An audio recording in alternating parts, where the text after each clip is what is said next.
So today we're talking to Amber Eve. She is a comedian, stripper, burlesque dancer. I would call her an artist. She does a little bit of everything, but all of it is about expressing herself. Born in a tiny little Catholic town in Germany, had some problems finding herself. She was identified as a highly talented kid and felt like a loner, lived in a fantasy world. Kind of rediscovered herself through a group of people, with a group of people in Switzerland, where she has lived since early age, and went to university, dropped out, tried a different university, dropped out, got her diploma as a dance teacher.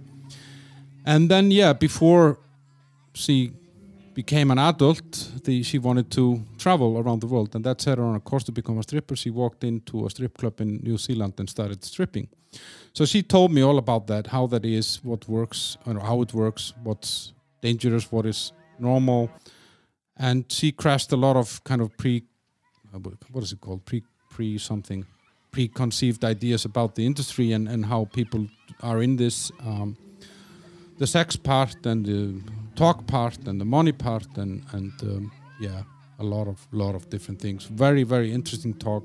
Amber has a lot of interesting points and obviously has both talked about this and thought about this a lot. So I think, guys, you're gonna enjoy this. And then, she told me a little bit about how she connects the comedy and striptease and burlesque. She's putting up shows that include all these elements. And I think I asked her if she's a feminist, and you will hear the answer on the show.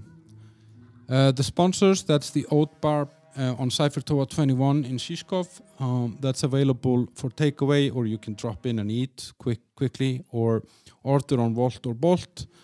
Open during the week from 8 in the morning until 3 in the afternoon, and on Fridays until 1:30, and Saturday mornings open as well. Great oatmeals, amazing skyr. Everything is made in-house. Sugar-free goodies, no nasty ingredients. Great staff, good coffee. My favorite place. I wonder why. And then it's Alfred Jobs, alfred.cz. That's a web page and an app where you can find your dream job. You can set up a profile and a job board so you can get jobs sent to you. You don't need to search. Nobody knows you're there. You're anonymous. And you can get away from that shitty job that you have today and get a dream job that you'll find on Alfred. That's it. Enjoy, guys.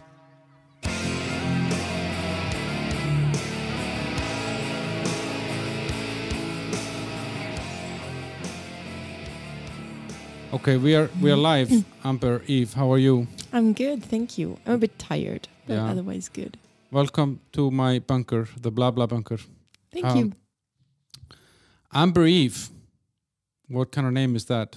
It's my artist name. Yeah. It's actually a combination of my stripper name and something very close to my real name. Mm-hmm. And what was the inspiration? I mean, how does, when you come up with an artist name, I mean, is it from a book or is it like a... It's actually a weird story. The first strip club I ever worked at, I went there for my interview and they said, you can start tomorrow, just bring a stripper name and 3 outfits. And I was walking home and was brainstorming, and all of a sudden I thought, Amber is a good name.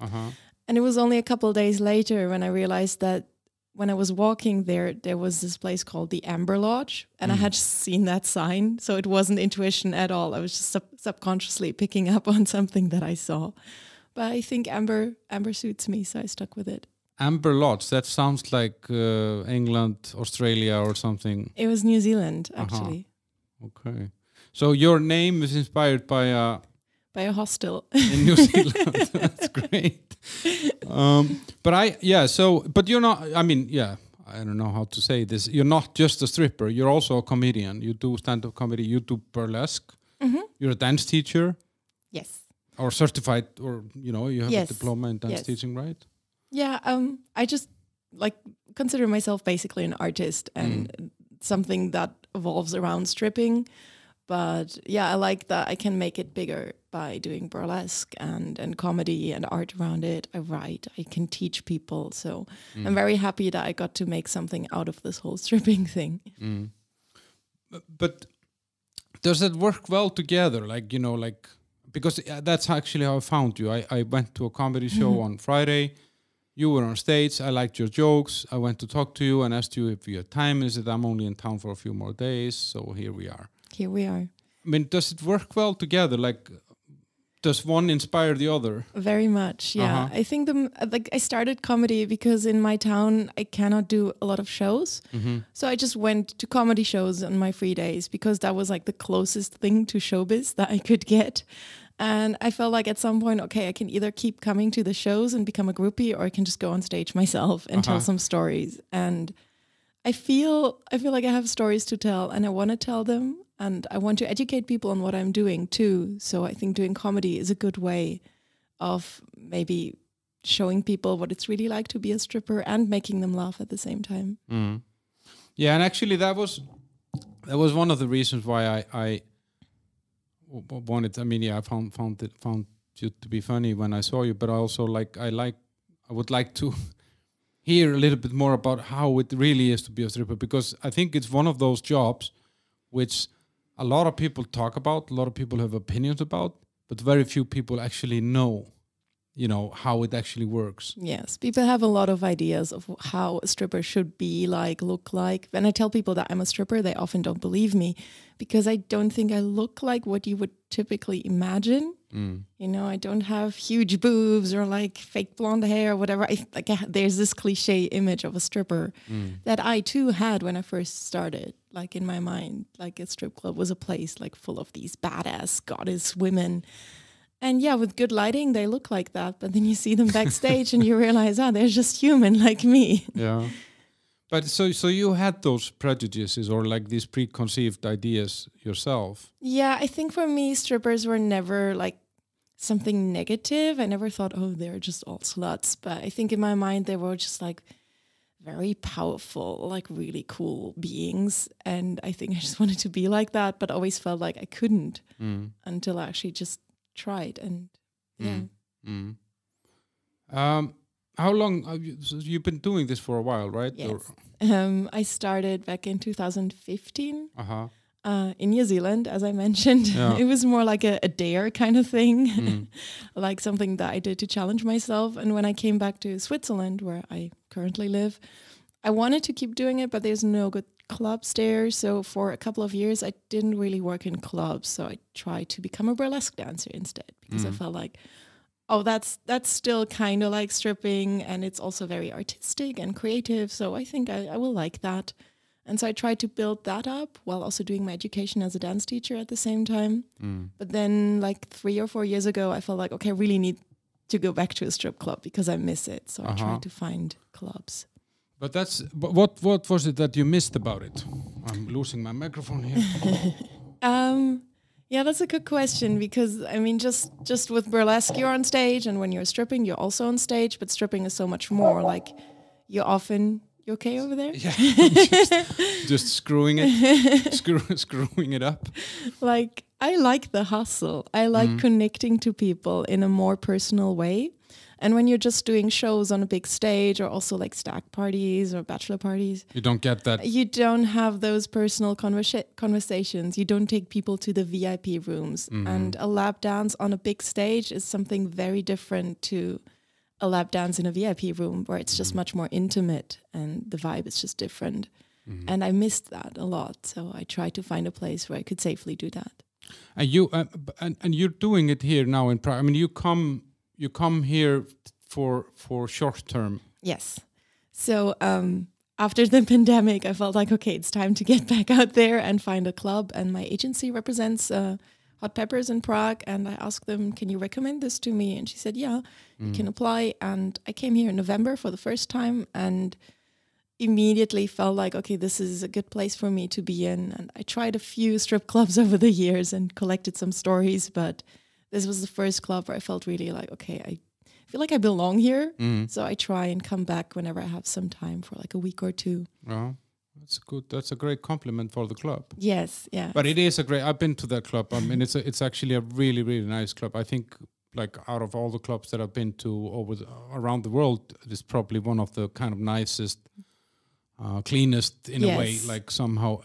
But I saw you told me that you had been you danced in Denmark, and I guess at least the weather here today is kind of the Danish weather. You know, It's like very shitty. horrible. Yes. It rained like cats and dogs now. Yeah. When you were on the way here. Yeah, I've danced in a lot of places where the weather was shitty. I worked in Scotland for a while, and it was so cold the whole week. It was not a busy week, and we would just sit around the club and be cold all night. Yeah.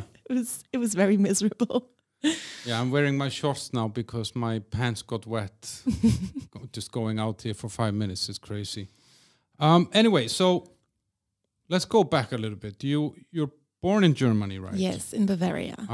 That's like Munich and that area. Yeah, it's that area, but I'm not from Munich. I'm not from a big city. I come from this very tiny Catholic village somewhere in the south of Bavaria. People are like, I was a very good girl when I grew up, also very shy. How is a good girl in Bavaria? Is that going to church or? Yeah, actually, I was one of those. How do you call them? Like the little kids that help the priest like prepare all the thingies. How do you call them? I don't know. Helpers, it's like Santa's little helpers. Yeah, just the for priest's the priest. little helpers, and I don't want this to sound dirty. Yeah. So I was like, for a while, I was really into that. I feel like what attracted me was like really like the spiritual part of it in a way. And I still connect to that in a way. Like I still like going to churches, even though I left church, like I'm not Catholic anymore, but I still feel like there's something there that's higher than us. So I still consider myself spiritual. And I think that was, as a kid, maybe that was just that part in me that... Yeah, so I did that, and I went to ballet when I was 5 years old. I did that. Okay, so that's where the dancing comes in. Yeah, I think that really helped once I started working in the clubs, like having that background. I think that was also maybe why I stuck with it, because then very fast I felt like, oh, what I'm doing on stage, I think it looks good. So very fast I had this feeling of accomplishment, and it was easier for me to learn some pole tricks. And then, of course, it's more fun, and you want to keep doing it. And how you say... is it a big family you're from, or was the religion like a big thing, or? No, I don't think my parents were like super religious. Like we went to church on like maybe every other Sunday when I was growing up. So that's they didn't. A lot, though. I mean, I don't know. It was the 90s. Yeah. It was just maybe more of a thing back then too. But like I never felt like they imposed something upon me. I think they weren't like super religious. Yeah. I have one sister who's 2 years older, but like I don't think I have like a huge family, and I'm not super close with them now. I love them very much, but I feel like I just do my own thing now. But they know what you do. Yes, they know what I do. When I first started, I didn't tell my parents because I knew that they were probably just going to worry about me, because they knew that I had struggled a bit when I was younger. And so I felt like, oh, if I tell them that I work at a strip club now, maybe they think, oh, now she's like fully gone off the cliff. So I just told them that I work at a club. And then 2 years later, a newspaper in Switzerland did an interview with me when I did burlesque. And I told my mom about it. And there I told the story of how I like started doing burlesque, which involves the strip club. And I felt like I don't want my mom to learn this by reading the newspaper. I want to actually tell her in person. And so I called her and said, yeah, by the way, I worked as a stripper 2 years ago. And she was like, oh, that's so cool. Really? Yeah. Oh, that's nice. Yeah, my mom is a big fan of what I do. So. Oh, that's great. Yeah, she came to a burlesque show once and she loved it. And now she sometimes buys me lingerie and stuff. It's very cute. Oh, that's really nice. Yeah, and my dad knows what I do too. And he's like in a cute way supportive. Like he likes my Facebook page and he follows me on Instagram, which... if I think about it for too long, makes me really uncomfortable. But I would never ask him to come to my shows. I think that would make both of us really awkward. I feel really awkward. Yeah, I think that must be one of the most awkward thing for a stripper to see their dad or their brother or something in the crowd. Right? Yeah, I couldn't imagine that going well. I don't know. That must be super weird. Yeah. But how were you, good in school and stuff like that, or? Yeah, I was good in school. I was just really lazy because I was very bored, and I was always like a bit of an outsider, and I like just read a lot and daydreamed all day long. About what? So I read a lot of fantasy books, like Harry Potter and Lord of the Rings and stuff like that. And like in like just when I was walking around, I was always in those worlds in my mind. I was like walking through Middle Earth instead of down the street. And I was just a weird kid. Like I was in my own little world. I can still write Elvish. Like that's how nerdy I was. And then when I was 14, I discovered that there's something called like highly gifted. Like that you maybe if you have an IQ that's a bit higher, that might be the explanation of why sometimes you feel weird. So I begged my mom to like have me do an IQ test. And we did that. And yeah, it turns out I had like really high IQ, which explained a lot for me back then. I felt like, okay, now I finally know why I sometimes feel just different. Because you don't really fit in then with kids that are not like, that are normal, let's say. Exactly. And maybe that was part of the reason, but I don't know if it was like the only reason that I felt different. Maybe it's just also the way that I was raised. Because my mom, like she never really encouraged me to like hang out with other kids. She was like, yeah, you're special, you're different. So do your own thing. Yeah. And maybe that wasn't always the right thing. You know, maybe I should have learned to like get out of my comfort zone and talk to other kids some more, you know, except stay in my own world. And when you find out that you're highly gifted or that you have a high IQ, what happens then? Do you go to a special school or something? Yes, actually. Yeah. Like my parents researched, like, is there some programs that would like maybe help her? And they found a school, like a boarding school that was actually just built that year. So it was like all new. It was like a bit of an experiment. And I applied and they took me. And that was for me, it was a big change because all of a sudden I felt like, oh, there's a lot of other kids that are like me. So I went there when I was 15, and I think that was the first time in my life where I felt like, okay, I have friends now. Like these people are like me, and I feel like I can connect with them more. So that was really good for me. Yeah. But the school part of it and to study, I mean, did you have some goals? I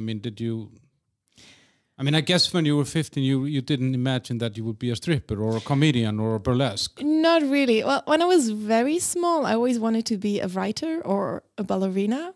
So like maybe the ballerina thing kind of came And then you true. write your material for comedy. And now I'm writing, so maybe it's not that far off. But I think going to the sporting school that was very focused like on an academic path.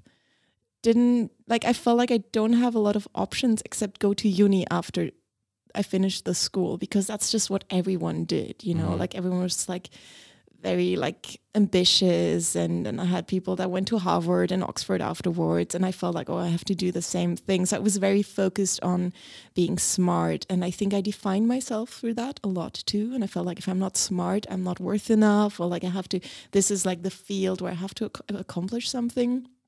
And so after school, I just went to uni, and we have a word for that in German. It's called Verlegenheitsstudium, which means that you do something just because you feel awkward and you don't really know what else to do. Yeah, exactly. And that's what I did. And so obviously that went wrong. I studied musicology and art history, which is like, what do you do with that? Like I had no plan. I just felt like, oh, this is interesting.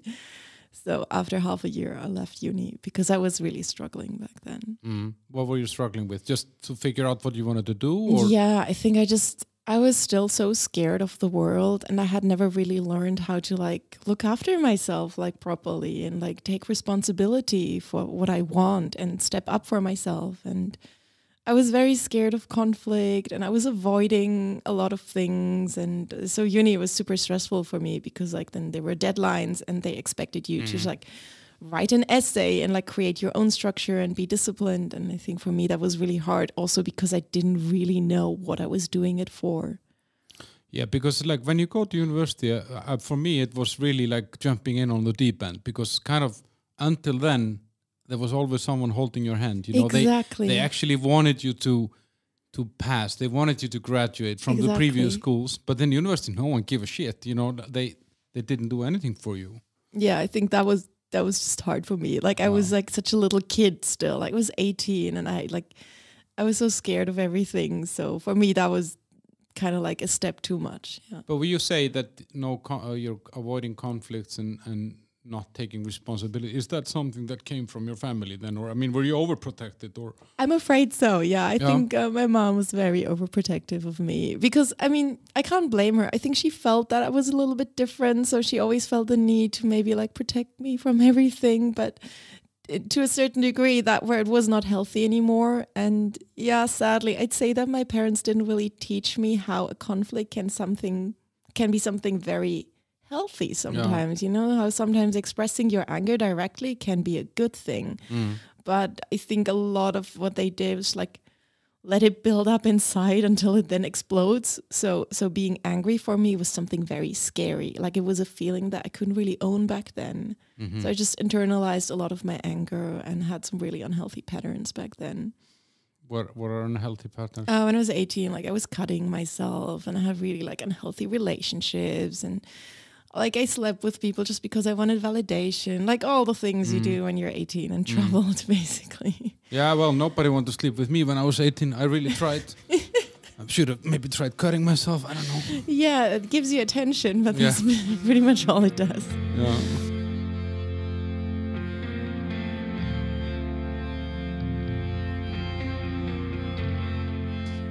But so you drop out of university. You're a little bit lost. Yeah, I was very lost. Like I started therapy, so like I tried to make it better, and then I tried some different things. Like I did, like you can do like a social year in Germany where you work like in a social institution. So I worked at a daycare center for like half a year, but that was difficult too because just crying toddlers all day long. And as a person who still couldn't really connect with her own anger, I think that was super stressful for me. And then I thought, oh, let's study psychology. So I did an internship at a psychiatric hospital because that was like interesting to me. But then I don't even know how that happened, but I felt like, okay, I've always been creative, maybe design school.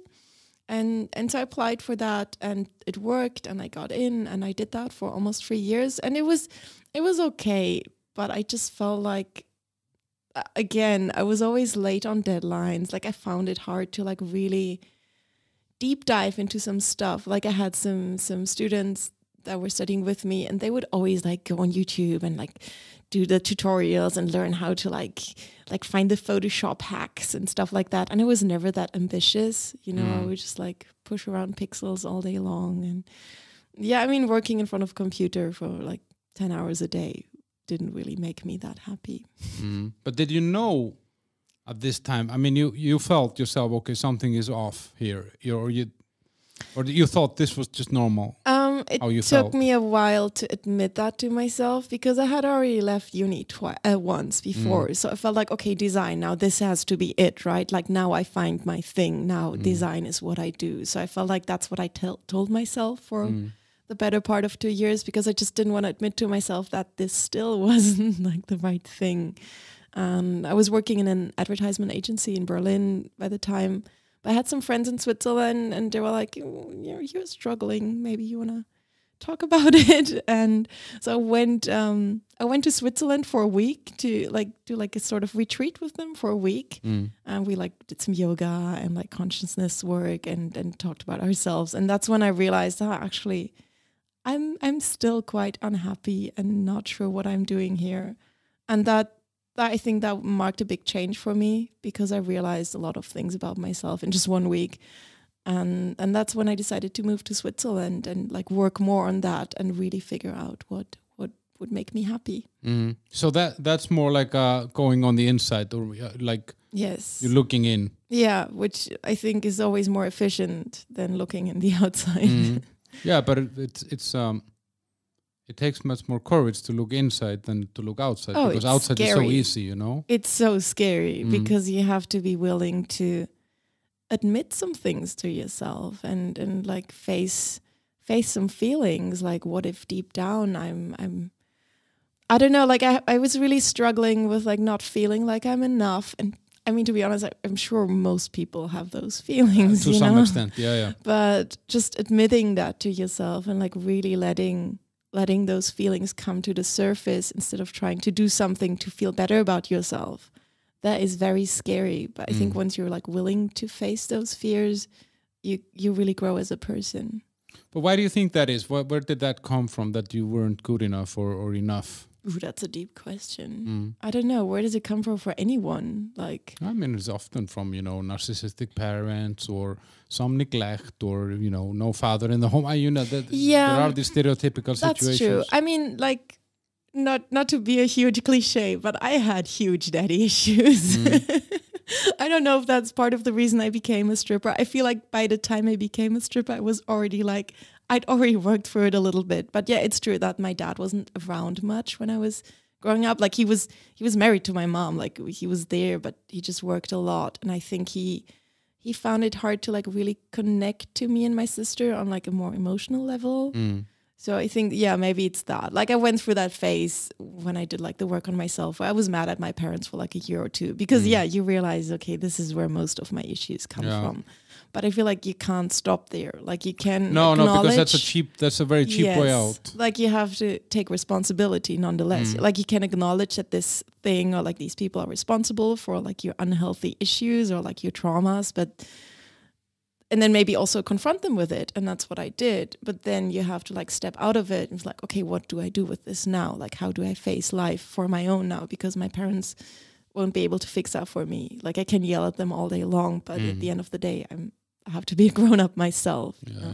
You know? And what do we know? What did your parents go through? What made them like this? They probably, this was just the best that they could bring to the table, I think so. And I think once I confronted them, I realized that they did their best, because they had issues too, and they didn't learn certain lessons in their lives. And all I can do now is try to do better. Yeah. So we are in Switzerland.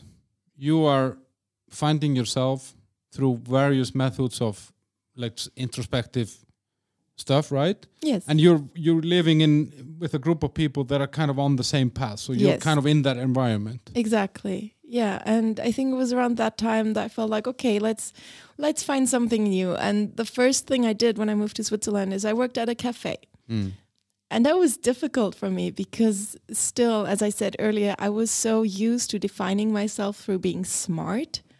So only working at a cafe was difficult for me because I felt like, but like then people won't know that I'm smart. Like how will people know that I have worth if I only do a job where you don't need to be like super smart to do it? So I feel like I had to let that go a little bit. And then later when I became a stripper, I think that was even more of a step just out of that. I know that's not the answer to your question, but I'm just realizing that point now. And I think it's important to say that I have a lot of people say, oh, you're wasting your intellect talent, or you're wasting your talent by just working as a stripper. But I think for me, I had to do something that's so far away from like the academic path that I felt like was expected of me to just free myself of it. And now that I've done that, I feel like it's coming back now because now I feel like the drive from within to do something with my brain, like write and do comedy and stuff like that. But I had to like let it go first. And now I feel like it comes back in like a more healthy way because now it comes from within and not from outside. But yeah, I was in Switzerland and I felt like, okay, what do we do now? And I applied at a school to become a dance teacher. But before that, like I got into the school, but before that I wanted to travel because I'd always wanted to go to New Zealand because of that Lord of the Ring nerdiness. And I felt like, okay, this is like now I'm ready to face the big and scary world. And so I did a round the world trip. I went to the US first and then Hawaii and Fiji and then to New Zealand to stay there for 4 months. And then afterwards I would go to Asia. And that was all very exciting. And since I had already like realized some stuff about myself, like you were just alone. Yes, I was alone. And I remember this moment when I arrived at LA airport and I was really scared, but like, ready to like confront my fears and step out of my comfort zone. But I think I looked really scared and tiny because I went to like the passport control. And there was this big black officer and he looked at my passport and he looked up to me and he said, "Young lady, does your daddy know you're here?" And I was like, "Yes." And he said, "Well, you take good care of yourself then." So he thought you were a runaway or something. Yeah, he saw that I was like really far from home. Yeah. So like the first month of my trip was like, it was very exciting, it was a big adventure. But once I arrived in New Zealand, it became less adventurous somehow because here's the thing, a lot of Germans go to New Zealand or Australia after they finish school because Yeah. that's like the thing you do. You do like the work and travel, and it's all very exciting. But by that time, I had already done the thing where you move to a different country and find a job and stuff. So for me, it wasn't that exciting. So I got really frustrated after a couple of weeks. You know, I was driving around New Zealand and it was beautiful. Yeah, it's an amazing country.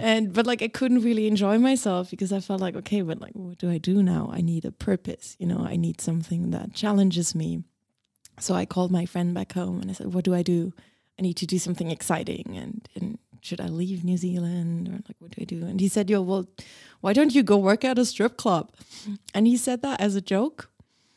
And I was like, oh, fuck you. You're like, you know how I struggle with my body image and how like insecure I am still. And like, so I hung up. But then that night I couldn't sleep because that kind of like stuck with me. And so like at night, like I researched strip clubs in New Zealand and was like, oh, what I do, like maybe this is something I want to try just like for a challenge. And then I pushed it away a little bit. Like I waited a week and I still couldn't let the idea go. And I tried applying for other jobs and nothing worked out. And then someone gave me like this newspaper where you could find jobs. And the one strip club I had researched in the town that I was at had put in like a little text that said, are you looking for a career in this industry, but not sure you have the skills? We can teach you so you can earn while you learn. And it felt like a sign from the universe saying, just do it, like just give it a try. So yeah, I applied and I walked in there and I felt like they're just going to like look at me and ask, what are you doing here, you know? But instead, everyone was really nice. And yeah, as I said, you can come back tomorrow, bring a name and 3 pairs of 3 outfits and you can start. I guess, yeah, like in your mind, probably walking in there, you thought, okay, they're gonna see immediately that I'm not experienced. Yes. I'm not one of those goddesses, powerful goddesses that walks into a strip club and owns the place. Exactly. And I'm still, whenever I go into a new club, I'm still always really intimidated for the first hour. Mm-hmm. Like even when I came to Hot Peppers in Prague, and I've been a stripper for many years now, but still I walked in there and I'm like, oh, I don't belong here. Everyone is so much more gorgeous than I. And like it always takes me a while to just relax a little bit. But that's really interesting because, I mean, I think it must be a job that requires you to either, I don't know, to ignore the insecurities or be super secure.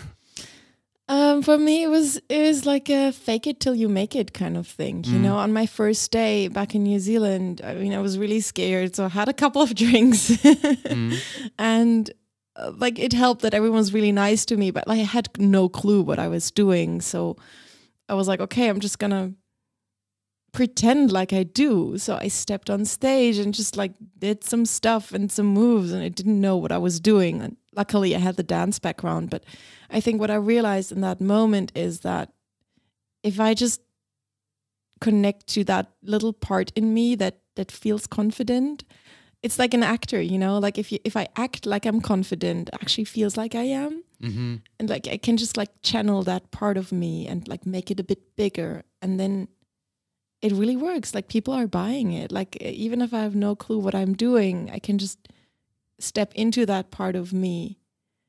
Like, yeah, it's like a role, you know, I'm just going to pretend like I'm a confident stripper until I actually am. Mm-hmm.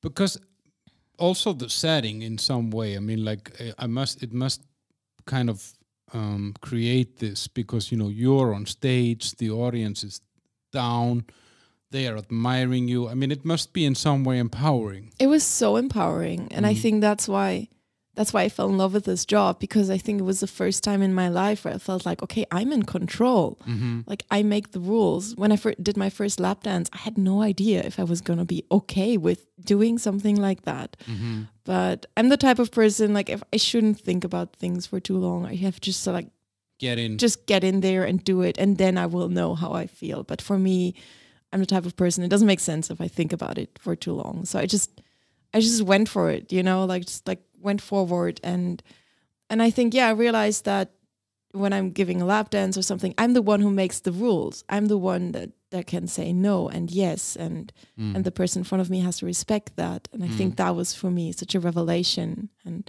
also being on stage and realizing, hey, even if I feel like I ate too much today or something, like if I feel beautiful, it does not matter at all. Like there's some girls who have bigger boobs or like better bodies or whatever, like more beautiful faces, nicer hair. But if they move awkwardly or if they are not really 100% committed to what they do, it will not work anyway. No, because you can always spot it somehow that something is off, you know, or yes, it's not. It's like striptease isn't about boobs and body shape. I mean, it's about, I don't know, a mix of a lot of different things, you know, that has to come together in some harmony that makes it interesting. Yeah, and I think this is what I learned very fast in a strip club is that you don't need the perfect body or the big boobs to make the big money. Like what you need is the ability to connect to people either through what you express on stage, because if you're really having fun on stage, then the audience will have fun too if they're attentive and not too drunk. And if you can talk to people, if you can make sales, it doesn't really matter how you look like. Of course, everybody will always have a type. And I think this is also something I learned because people would always tell me that I'm cute, and I hated that. I always tried to be more They told badass. you that before you were a yes. stripper? Or They're like, oh, you're so sweet, you're so cute. And I struggle with that because I wanted to be taken seriously and I wanted to be cool. So I always tried to be like cool. But once I realized that being cute is also something that some people are really into, I think I accepted that part of me more and actually used it, you know, to monetize it or like to like realize, okay, this is the type that I am. And if I try to change it too much, it's actually going to hurt me, you know? How did you feel after that first night in New Zealand? I mean, did you feel successful? I mean, or yeah. I mean, you made a lot of money there, or like was it good? It was a Sunday night, so it was slow. I think they did a good job on like putting me on a Sunday night like for the first graveyard time. shift. Yeah, I mean Sundays can be good, but I think if they had put me on a Saturday, I would have been so overwhelmed. So it was a very good club. It was a very nice club. They had good security, so I felt very safe. And after my first lap dance, like the security guy came to me and was like, "Are you okay? How are you feeling?" And so like I think I went on stage twice. I had 2 lap dances, this club that I worked at does touching lap dances, which means that clients can touch you anywhere except between the legs. And yeah, when I first did that, I didn't know how I was going to feel about that because I had no idea. Turns out it was fine. Like, turns out that I actually liked like the interaction with someone. I felt like it was actually easier to connect. So this was like all new for me. And yeah, I made some money. Like when you're new as a stripper, you often get a bit lucky. I don't know what it is. I think you just have that new energy where you're not tired of everybody's bullshit yet. So yeah.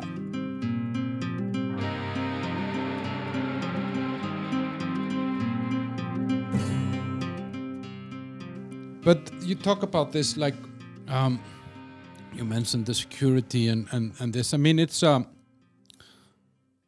job that primarily takes place during the night. Yes. It's long hours. It's a lot of work. I mean, you need to go on stage. I mean, I don't know. The shift can be 7, 8, 9 hours. Yeah, sometimes even longer. Yeah, and you go on stage probably like every hour. It really depends on the club. So here at Hot Peppers, I go on stage maybe 3 or 4 times a night, depending on how many girls are working. And when I was working in Zurich or also like Scotland, you didn't go on stage as much because also the club didn't get as busy. And then it really depends on the club. Like sometimes you only do 1 song, sometimes you're on stage for 15 minutes. So it really depends on the club, how much you go on stage and like how busy it gets. And busy nights can be just as tiring as very slow nights. But then, so I guess like the way to make money is to get tips when you're on stage. Yes. And then you have the private dance, like the lap dance. That's in a separate room, right? Yes. And what else is there? I mean, how can you make money? Basically, you make sales in a strip club. And again, this really depends on the club. The way it works here, for example, is that, you can make tips when you're on stage and you can, you get a cut of when you sell champagne or like someone buys you like a bottle or something. Or you do lap dances, of course, or like you go into the VIP room, which is like basically a 1 hour lap dance or just more like chilled. And just a short lap dance. So yeah, if people don't make sales, you don't make any money. And a lot of people assume that you get paid just for being there. But for example, in the USA or also New Zealand, if you're working at a club, you have to pay to work there. You pay a house fee, which is up to $100 per night. So if you don't make any money, you actually lose money, which I think a lot of people aren't aware of. And whereas in Switzerland, if you work at a club, and I'm using the word strip club for Switzerland when it's more like champagne bars, because it's not so much about entertainment, but more about people like looking for conversation or connection. And there you get paid to be there, like you get a small base fee, and then you get just commission of the champagne sales that you make, which is maybe a bit safer, but also you get less commission than you would maybe if there wasn't a base fee. Safer in the sense that you don't lose money. Yeah, because you have that base fee. You Yeah. mean you mean safer income. Yeah, not safer. Yeah, safer ways. from a safer. Yeah, but these private shows or lap dances. So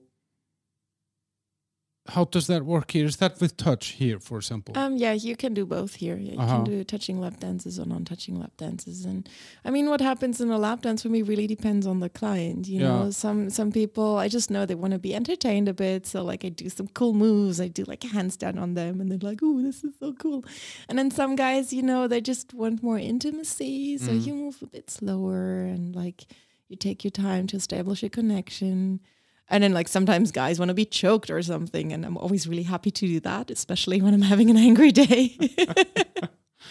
So, but is that like, you're never pushed to do something you're not comfortable with? I don't feel pushed, no. But also it depends on the clubs, you know. Some clubs will make you feel really bad when you're not making money. And this is why I like working at Hot Peppers, because I feel like it's okay if I just take a break for like half an hour, just like sit there and watch the girls on stage for a little while, because it's on me if I'm not making money. Like I don't feel as much pressure to like always be hustling or like always talk to everyone, because well, maybe I don't want to talk to certain people because it's just not my type of person, or they're really annoying or really drunk.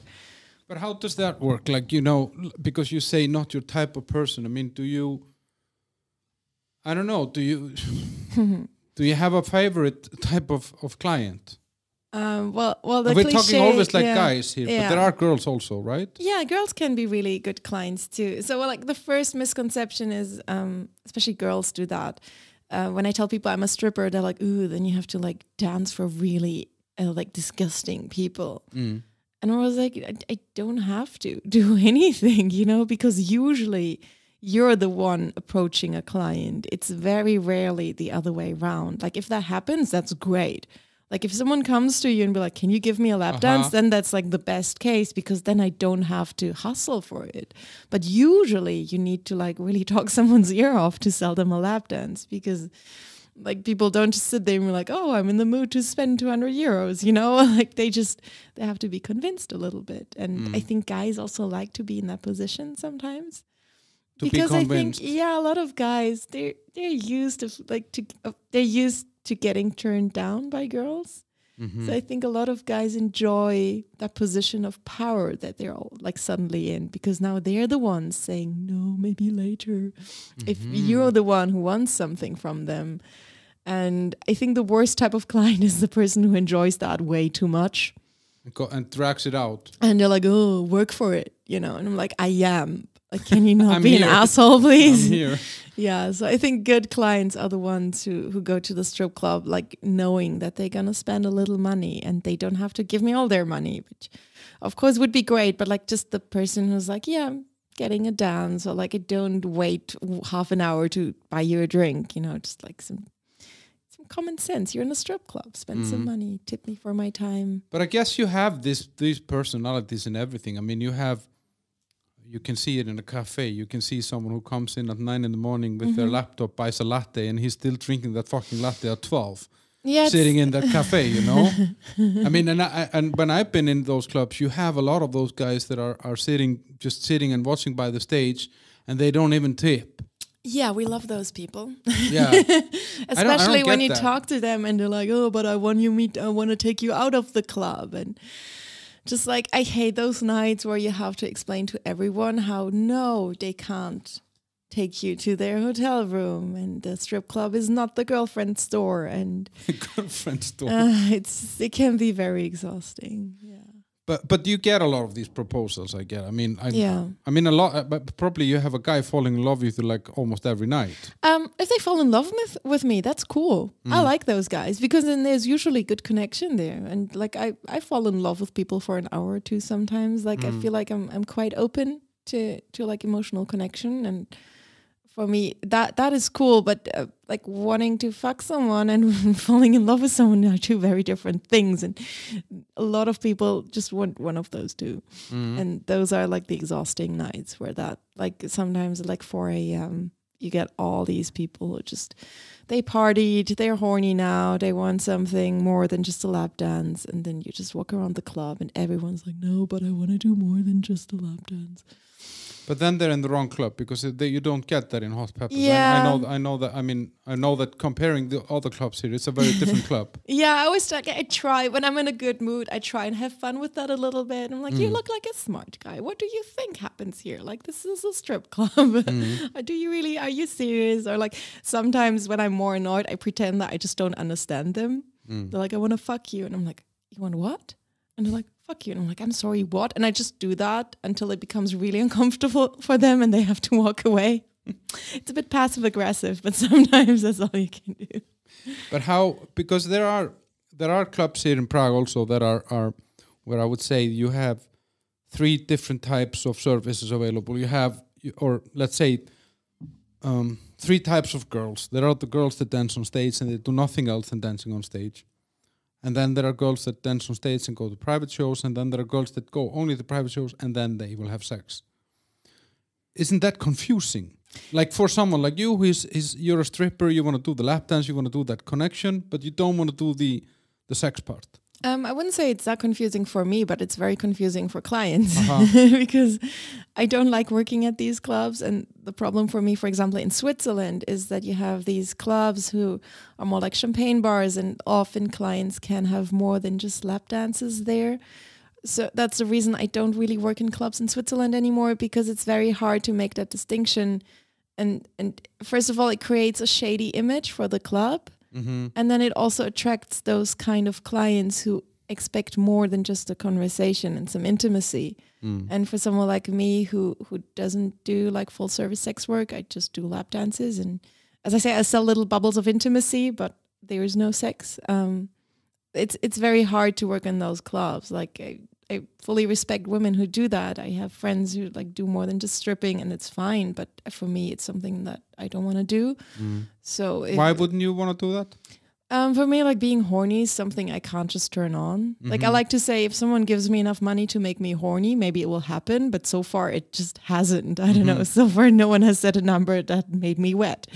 And for me, like being horny is like the only reason to have sex, like that, and having a like emotional connection with someone. And I don't think I'd be able to turn that on just as a service. But those women who do, I mean, I'm just out of curiosity, like, do you look at them differently, or I mean, do you see them as victims? Because they are very often portrayed as victims. Yeah, and I hate that.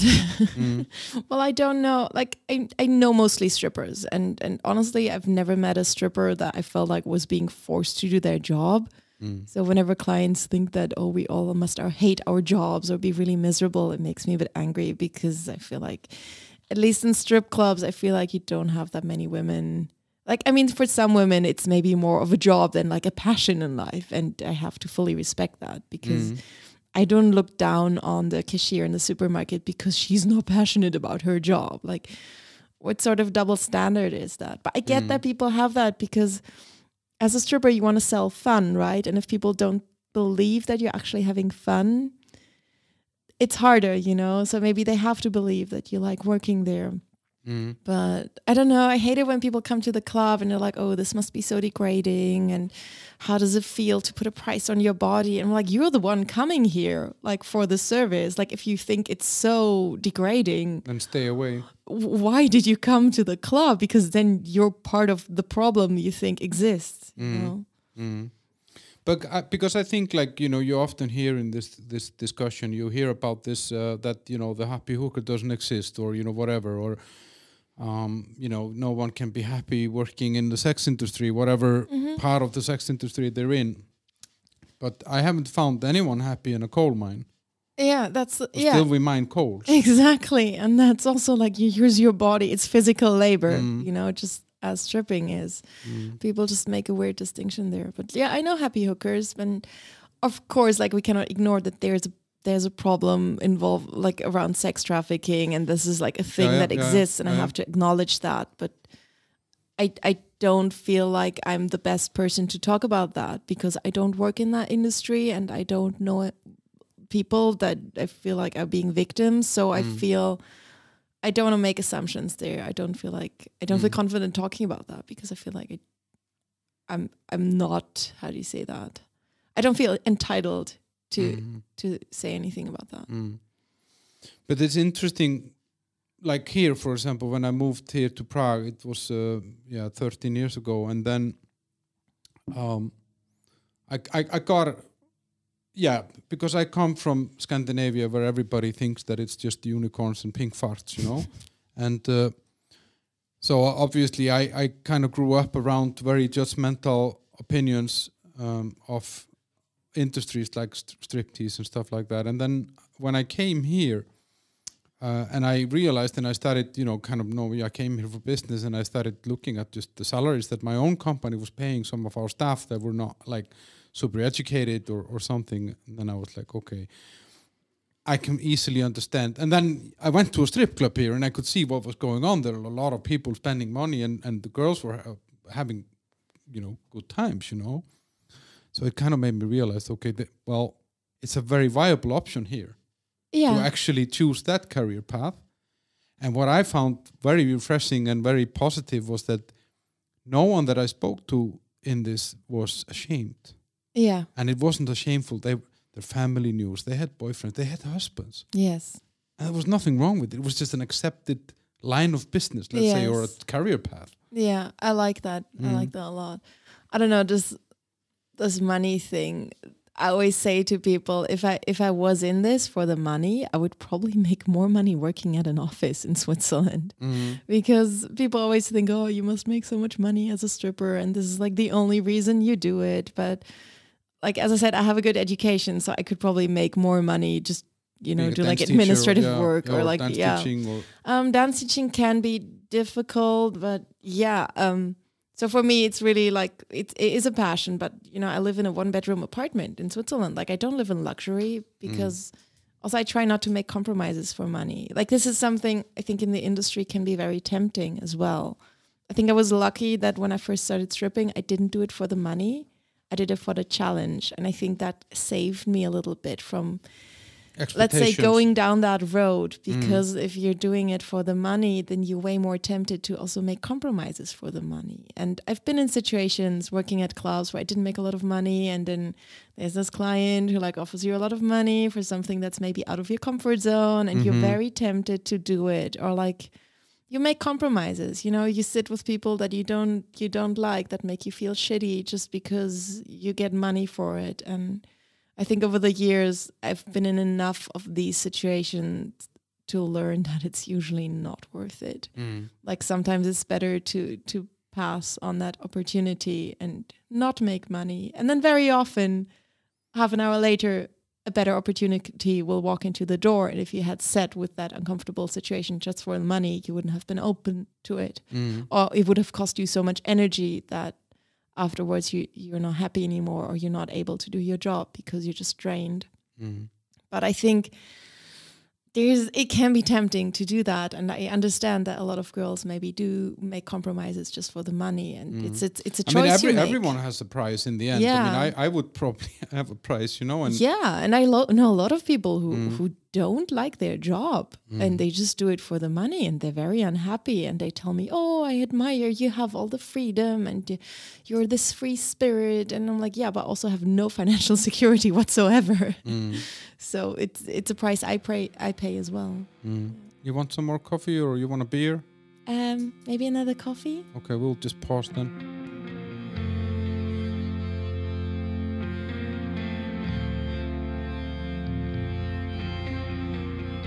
Yeah. Good coffee. Yes, very good coffee. Icelandic Thank you. water, black coffee. No, coffee with milk and sugar. Yes. Are you a feminist? I'd say so, yeah. People think being a stripper and a feminist doesn't really go together. But as I said, I feel like there's just something very powerful and in expressing your femininity, your sensuality openly, and also charging people to be part of that.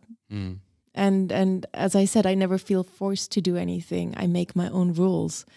And I think a lot of women actually find that hard, like to really be aware of their own boundaries, and then you can blame someone else for not respecting your boundaries, but have you actually communicated them to them? So I feel like there's this concept that in every woman there's a saint and a whore, and that saint part, it's very accepted in our society, like being the good woman, and like there's something very true to that. And I think I was very much like that when I was younger, but there's also a part in every woman, and maybe it depends on, it's not as big in every woman, but I feel like there's this part who's wild and just like wants to seduce men, and it's like a bit devilish. And I feel like it's important as a woman to own up to both parts, and it doesn't mean that you have to be a whore to just live that part. But I see a lot of women that are just not comfortable with that side of themselves. And then maybe that side comes out when they get really drunk, or, they have moments where you feel like you should just accept that part a little more, just like become aware of that you are both. But I think and it's okay to be both. Yes, but I think if you don't acknowledge that it's there, you get very threatened when there's a woman who represents that part. I feel like a lot of women feel maybe threatened by it. I see women coming into the club with their boyfriends, and then maybe they want to be cool or whatever, so they buy their boyfriend a lap dance with you, but then they're actually not cool with it, so they have to find a way to feel more powerful. So a lot of women at the strip club will actually treat me like shit because they feel intimidated, so they feel like they have to be bitches to you. Protect their turf. Yeah, so I've actually had more boundaries crossed by women in strip clubs than by men, because usually men are just like happy that there's some boobs in their face, they're usually quite respectful. And I guess, as I said, it also depends on how well you communicate the rules to them, but women often feel like they can get away with more just because they're women. But also, like, let's say with the good kind of women who are actually like appreciative of what I do, I've had some very good moments. Yeah, it's dancing for a woman is different than for a man, because I feel like it's much less about the sexual part than just the sensual part of it. So with women, I feel I can also like let go a bit more, because I know it's just a different energy that you're with. I feel like it's a different kind of flow. We just wanna wham bam, thank you, ma'am. Yeah, exactly. Great. But do you feel like from a societal point of view, are women more judgmental of this then, or men? Or I mean, like, I don't know, if you came into a room with a man and a woman and you said I'm a stripper, would they equally react, or do you know what I mean? Oh, I find it hard to make like a general assumption about that. But so you don't see a trend? I mean, men might more often be like, oh, well, that's so cool. And women might be more like, what? But how's that like? But then also you get these women at the club who like, you go on stage and they yell, yes, queen. And that's very empowering. But then they don't pay you at all. They do not tip. So you get these women too who are like, they're very interested in your job. Like they ask you a lot of questions and they're like, don't you feel objectified? And I'm always like, no. And like, if you pay me, we're good. But then I've had a lot of women at the clubs interview me for half an hour and then not tip me for my time. So they don't seem to be aware of like how this works. But I guess you see, like, talking about that, the non-tippers and the non-spenders. I mean, and you mentioned it earlier, the guys that sits by the stage and tells you that, no, I just want to meet you outside the club or whatever. But do you spot this? Do you learn this immediately? I mean, I don't know. Can you walk into a club and the guys are sitting? Can you smell it? Okay, the guys in the third row are never going to spend money.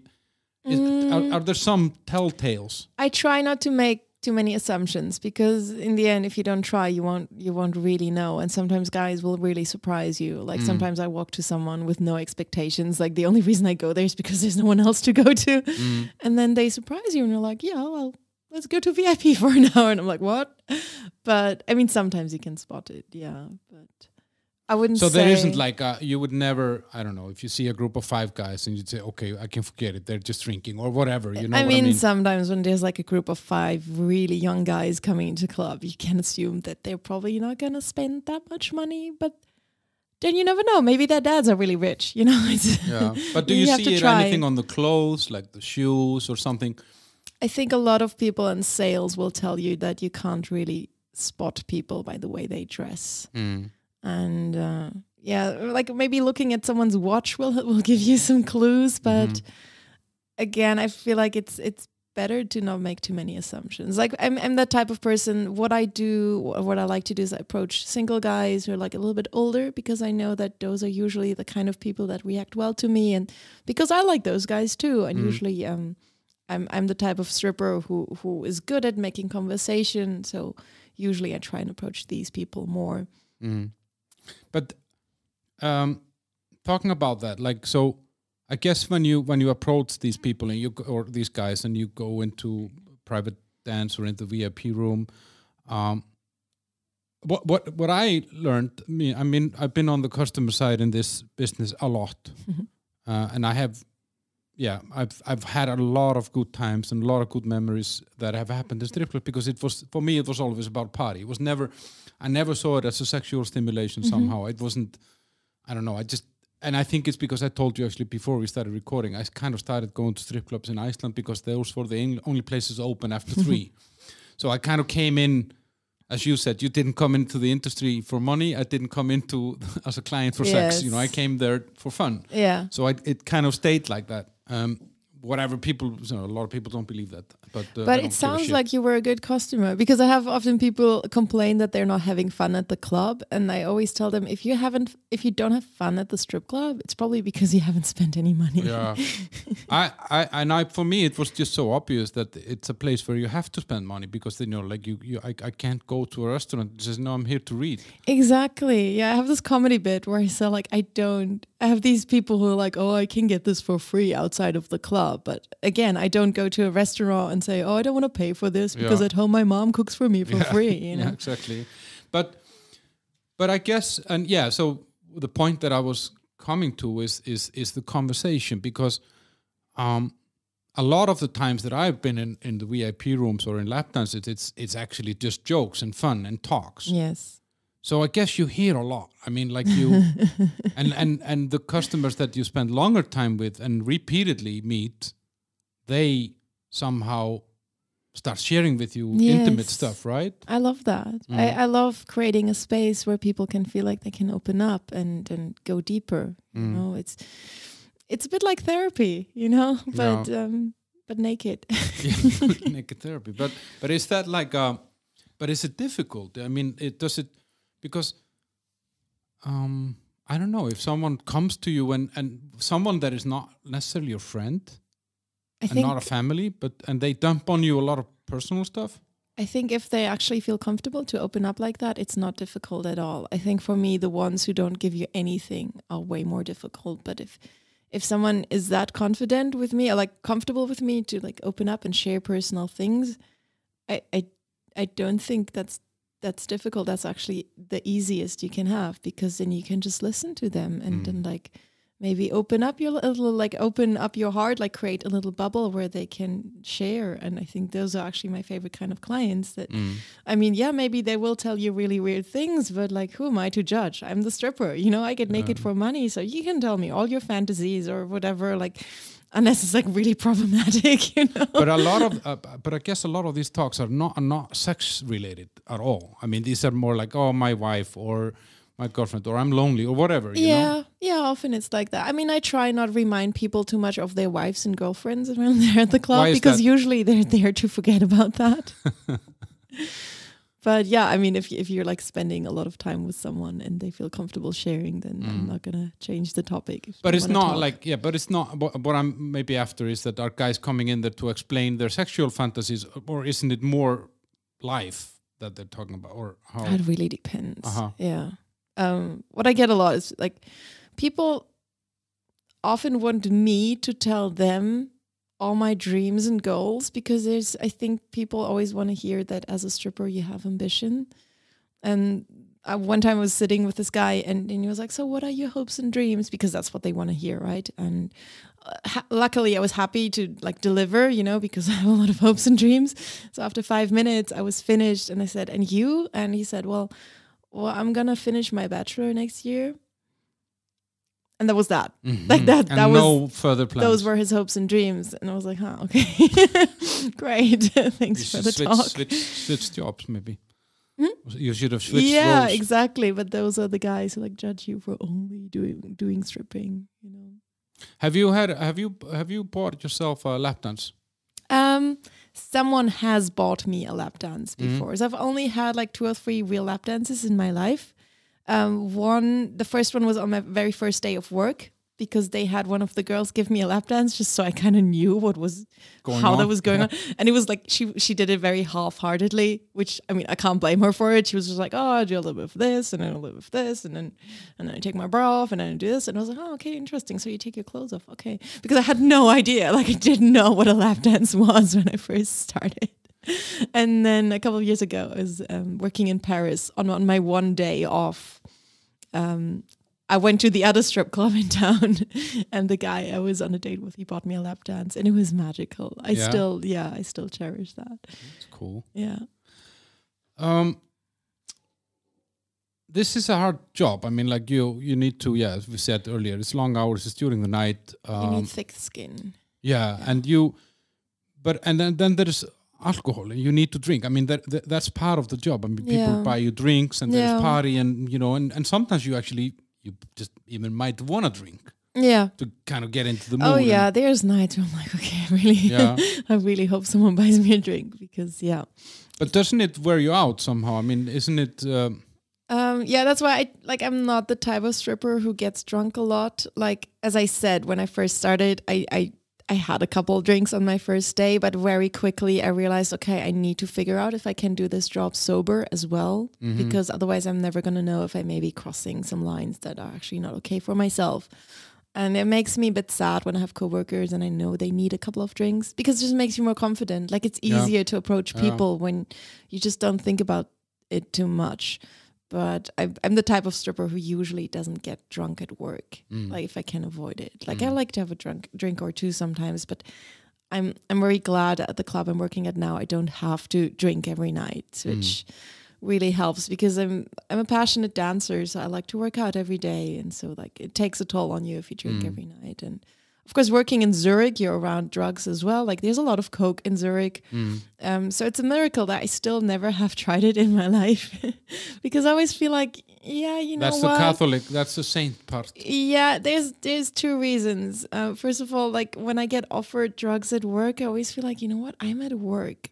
If I'm going to try this for the first time, I don't want to be at work, because I don't feel safe, basically. And you don't know who's offering you. And the other reason is I'm a control freak. I'm just really scared of losing control. And with alcohol, I kind of know what it does to me. But with other substances, I don't know. Like, I don't know what it's going to do to me. And I don't like the idea of experiencing something that's not great and not being in control of it, especially when I'm at work. And I feel like I have this... When I'm at work, I feel in control, and that's like my default mode. And that leads to another topic, that if I meet someone at the club that I like, I'm never myself 100% sure of, do I really like them that much, or am I just in my work persona where I'm just really open to people? So whenever I met someone at the club that I kind of liked, I would never meet them afterwards. But maybe I was like, okay, let's meet for coffee the next day, because when I'm not working, then I'm out of that mindset, and then I can actually assess the situation again and actually like take a look. Okay, do I still like them, or was it just me being a good stripper last night, basically? So even I sometimes don't know. Because I don't fully let go when I'm at work, which I think is a good thing. I feel like keeps me safe, and it's the reason I don't get drained so much from my job, because there's a line that I draw no matter what. But these things like being around men, seeing, I mean, I guess there's an equal amount of jerks as there are good guys in this, like everywhere else. I mean, yeah, and then even good guys are jerks sometimes. yeah. Has it changed your view on men? I think it just gave me a better view because it gave me more perspectives than I had before. In what way? How do I say that? I mean, like one thing that I realized, it's surprising that it took me that long to realize that if a guy is really horny, he literally loses his mind. Like he can't think clearly anymore. And I think as a woman, you don't have it the same. It's not the same as a woman. Like when you get horny as a woman, you can still make decisions. Yeah. Okay. And I think it took me a long time to realize that I'm not saying always, but very often, like it really, it's just it's way harder for a guy to still make the right decision once he's really horny. And this is something I learned at the club, and it's something that a lot of strippers use to manipulate guys, you know. And I'm not saying I'm not using it at all, but it's just something that I think I wasn't really aware of before I started working. That man can lose the control. Yeah, that there's this point where they really can't think clearly anymore. But I don't know. I always try and find connection with people. So I always try and find the thing that I can connect with and that I like about them. Because, yeah, even good guys are jerks sometimes, but also even jerks can be good. Just vulnerable inside, you know. Like, see these guys walking into the club in groups, and you can see how they're trying to look cool, which means deep down maybe they're also insecure. So if you can connect with them a little bit and make them open up, there's your chance. So I try not to lose respect for people, because I think that will probably make me resent my job too. So I always try because I want to be respected too. So I try not to I try not to lose that perspective where you see someone as a human being who just like wants the same thing like everyone else. Like they want intimacy, connection. I think people think they want sex often when they want something else. Yeah, and I don't know. I have a feeling that often, unfortunately, I think often when more men come together somehow, they kind of amplify up in each other. Yeah, that makes sense. Something that isn't necessarily what they stand for, you know. Yeah, and I mean, it goes both ways, you know. You can use that, but it can also work against you at the club, you know. Like when there's a group of people and you manage to convince one of the guys to get a lap dance, often it's easier to convince one of the others afterwards too, because then their friend already did it. Yeah. But if none of them wants to, then it's harder to like separate one from the group, from the herd. So that's why I also maybe like single guys more sometimes, or couples. But would you trust your boyfriend? I mean, I don't know. Do you have a boyfriend? No. But if you had, would you trust him?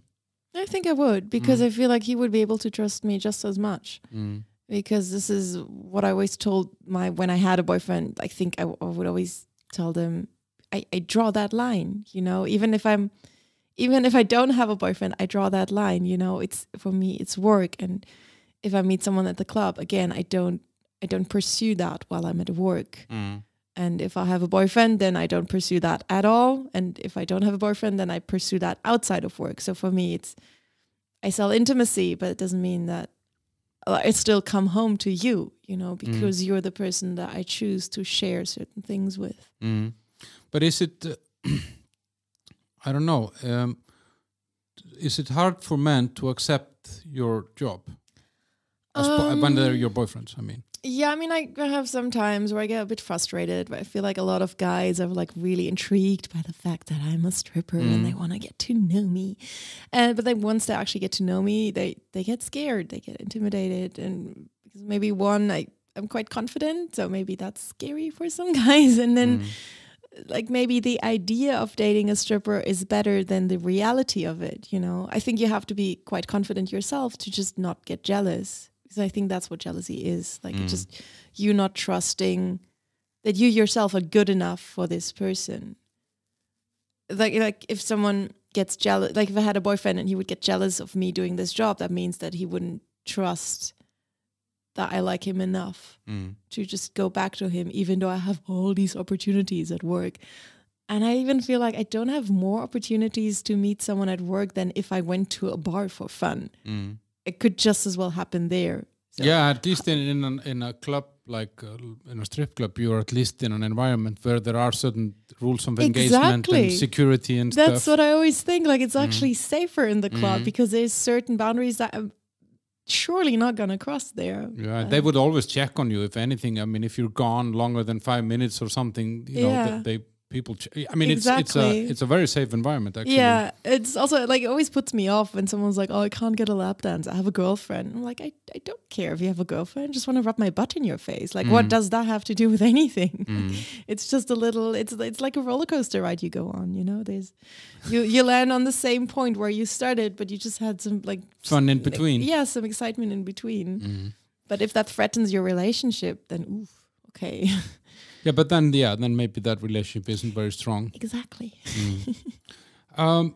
But the money in this, I mean, I know the money can be up and down, and it depends on you know, months and tourism and whatever. January blah, blah, blah. is the worst month. Yeah, but does it somehow change your approach in a way? Like, because I had this girl here in a previous episode, and she felt undervalued by men in a sense that they wanted her or desired her, but they weren't ready to even take her for dinner, or you know, or she didn't feel that they put in any effort, and then so she decided to, you know, she said, okay, everybody wants to fuck me, I'm not just gonna let them pay for fucking me, and she went to the highest possible, a high class escort, and that made me think, like, okay, if you've always been around men that are willing to spend money on you, could you be with a poor guy? Oh, I surely could. I think for me it matters more that, like, does this person have a vision in life? Because I think more than finishing the bachelor's degree. Well, I think what broke off my last relationship was actually that I'm very passionate about my job. Like, this is my life, you know, and a lot of what I do is connected to it. So I'm very dedicated to it, and I will pretty much always put it first. So I kind of need a guy who feels the same way about something in his life, because otherwise I don't feel like it's even, you know. When I'm not working, I don't want to be in control. I don't want to make the decisions. I just want to relax and like be like the more feminine part that just surrenders and lets go. And if I have a guy who doesn't really know what he wants in life, then that's actually really hard. So that's actually part of the reason that I broke off my last relationship. But I also noticed when I'm dating, so I'm using dating apps sometimes. And for a while, like when I first like started using Tinder, I was like, yeah, okay, sure, I'll like meet you for coffee without like a long conversation beforehand.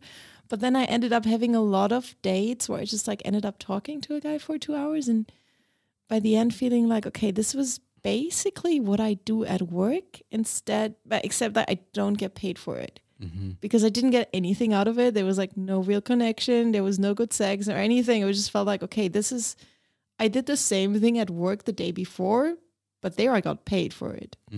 So maybe it changed my perspective in the way that how you spend your time. Yeah, if you want me to go on a date with you, I need to know that there's bit of a baseline, like there's a bit of a connection, because I'm just not willing to take that risk for free. But maybe you should have done better filtering on Tinder, like, or you know what I mean? More I'm conversation. very picky. Yeah, I've become way more picky since that. So that's why, like, I will usually have to text someone for like a day or two, and like, you know, do you make me laugh? Like, is there like just a certain is there something there? Exactly. And because a lot of guys are like, they say hi and then will you go out with me, and then they get really offended when I say, well, actually, I don't know you enough to say yes to that. If I said yes to every guy that just asked me out, then that would be very silly of me. Then I would have no more time.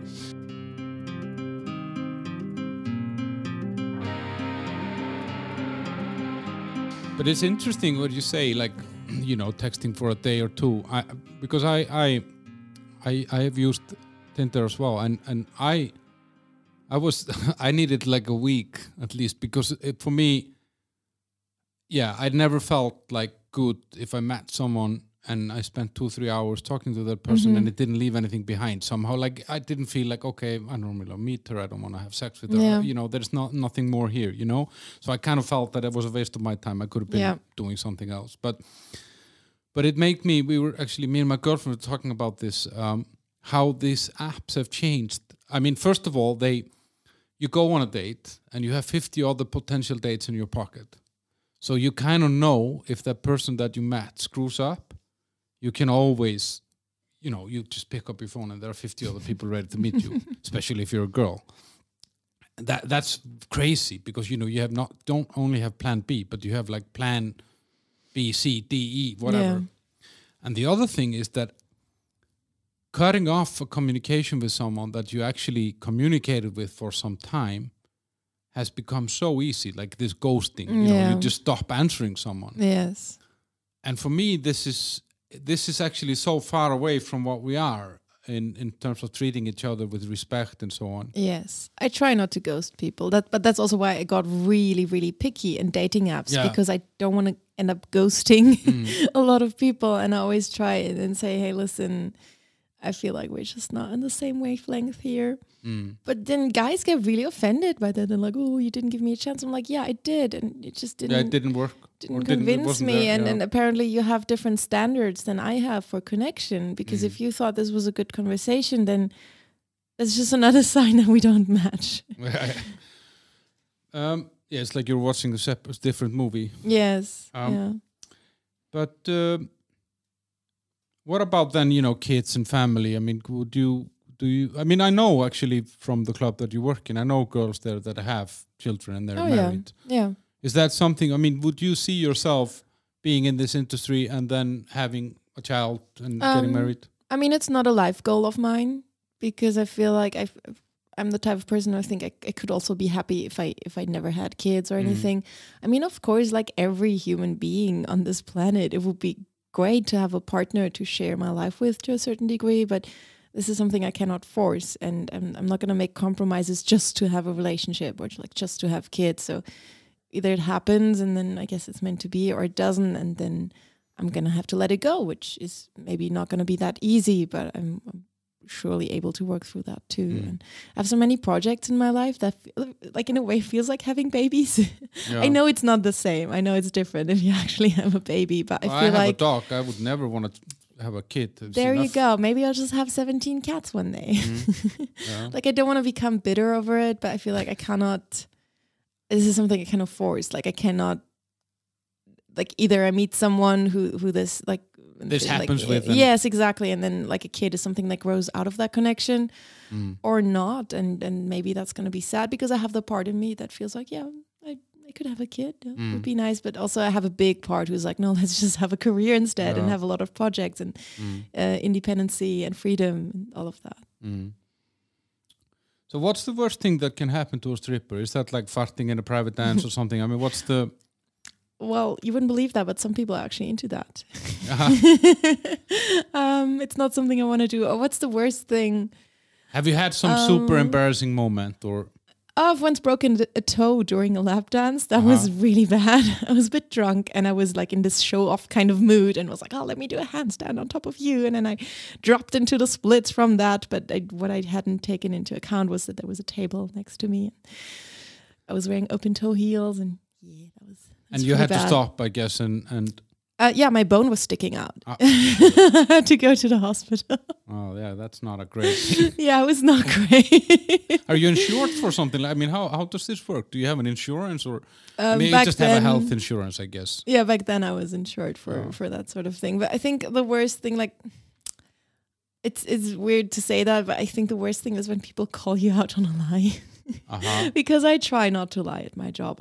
I take pride in the fact that I'm quite honest because I feel like that's where real connection happens. But, you know, sometimes you fake a little bit more interest or you laugh a little bit louder at someone's joke. And I think for me, it's embarrassing when I feel like the guy is calling me out on it because that means that my illusion didn't work. And I also feel bad because I want him to have a good time. But it makes him feel small about himself. Yeah, somehow. and I don't want to make him feel like I'm playing him because, of course, it's my job, but it's my job to entertain you. But I told this guy the other day, he was like, oh, I can't have fun here because it's all fake. And I said, well, you don't go to the movies and complain that it's just acting. Like, just enjoy the show, just enjoy the service that I'm providing. And then there's actually a higher chance that I'm actually going to like you. But if you just complain the whole day that you're just here for work, like, then you're just going to ruin it for yourself. But it's a hard job. I mean, like you're in sales, you're selling. Yes. You're selling drinks, private dances, you're selling your moves on the stage, you're selling your outfit, the whole package. And you're selling an experience or an idea of an experience and a dream. Yeah. But you must get like a lot of no's. Yes. How is that? To always people say more no than yes. Yeah, it's something that I think a lot of people aren't aware of. Like, that want to be strippers. Like, you know, have these girls that say, "Oh, I just become a stripper. It'll be so easy." And I always think like you have to be prepared to like face a lot of rejection. And I think it always takes you a while when you first start in this industry to just learn to not take anything personally. But of course, there's always going to be some days where something just hits you, you know, or like someone just finds your weak spot. I remember one night in Paris, and I was PMSing that night, just getting my period. So I was, on those days, I always feel like more vulnerable. And I remember this guy told me, "Oh, you're so boring." And that's kind of like my Achilles heel. I feel like part of the reason I became a stripper is to feel less boring in a way. So I remember how that crushed me that night. You know, I just went backstage and cried. And like, of course, it wasn't like the first guy that was rude to me that night. It was probably 17 other guys before that. And you always have nights where it just kind of piles up on you, and maybe you didn't sleep enough, and it gets really exhausting. And then, what do? You just have a good cry. You take a deep breath, maybe take a break, and you try again. You just keep trying. Because this is like the nightmare of the salesperson, you know, because I don't know, if you're in telesales and you make 100 calls to offer an insurance and you got 99 no's. Yes. But when you say, like this guy, he said that you're boring. I mean, I guess the rejection that you would get is not usually personal. It's more like, no, I'm not interested. Yeah, exactly. Or I don't have money, or I came here for something else. That's a very good point. Yeah, and then it's obviously easier to not take it personally because you just feel like, oh, you don't see me. Yeah. So what you see and what you don't like has nothing to do with me. Yeah. And you not wanting a lap dance has more to do with you than with me. The problem is you, not me. If someone's calling you out on something that you feel like, oh shit, that's quite personal, like that's actually quite good observation about an insecurity of mine, then that can be harder to shake off. So if you were going to give an advice to a customer, a guy or girl that comes into a strip club, well, if you could in one sentence tell them something that could make both their experience and your experience nicer, what would that be? Just be open and respectful. Because I think the hardest for me is when I walk to someone, they immediately shake their head. It's just like, give me a chance, you know, give me a chance to find the door that can open. Imagine how the Jehovah's Witness guys feel. Oh, shit! It must be almost the same. Yeah, because they don't even. I mean, you're saying, give me a chance to start. They knock on the door and somebody looks and they see the suits. They don't even open. Yes, I think maybe there's actually a lot of similarities between strippers and Jehovah's Witnesses. Who knows? I think this is a very good discovery we just made. Yeah.